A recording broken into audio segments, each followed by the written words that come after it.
Hi, my name is Keith Mazza. Most of you know me as Sifu Keith. Welcome to our channel. Hey everybody, Sifu Keith here. In today's video, we're going to be over an application to the butterfly sword form.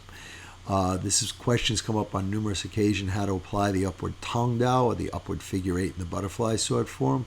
But before we do that, I need you to go and check the boxes to like and subscribe and hit the bell to always to be kept up with our latest videos. Thank you and have a great day.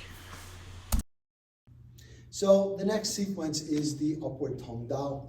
So in the upward Tong Dao, as we went through earlier, it's a block, a check, and a cut.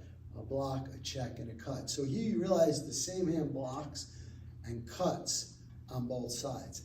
Unrealistically would be to think that you're going to stand in the middle of the opponent, he's going to thrust to one side, you're going to cut, and reality dictate him coming in to the other side. Unless he's wearing some steel armor, you're going to come up, this should finish the fight. All right, so one more time, just so you understand the training before, I block, I check, and I cut.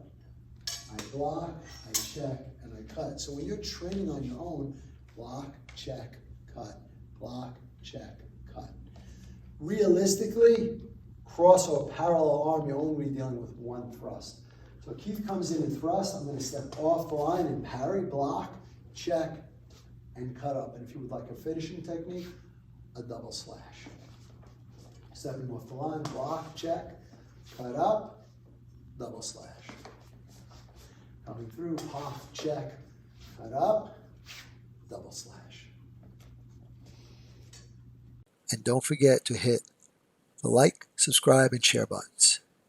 And when you hit the subscribe button, please hit the bell notification to all so we can let you know as soon as we put out a new video.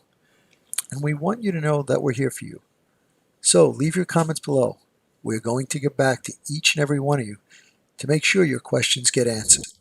And once again, thank you. We look forward to being your all things Wing Chun and more for many years to come.